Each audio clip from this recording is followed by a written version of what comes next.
National Weather Service in Wilmington has issued a severe thunderstorm warning for southeastern Franklin County, Ohio, northern Fairfield County, northeastern Pickaway County, southwestern Licking County, until 8:15 p.m. At 7:38 p.m., a severe thunderstorm was located near South Bloomfield, moving northeast at 60 miles an hour. Hazard, 60 miles an hour wind gusts and nickel-size hail. Source, radar indicated. Impact, expect damage to trees and power lines.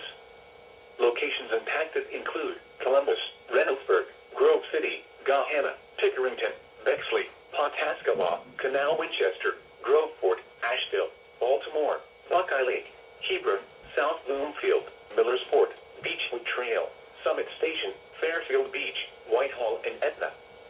This includes the following interstates: Interstate 70 in Ohio between mile markers 103 and 128.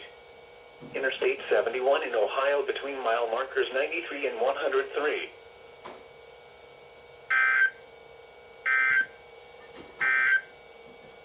The National Weather Service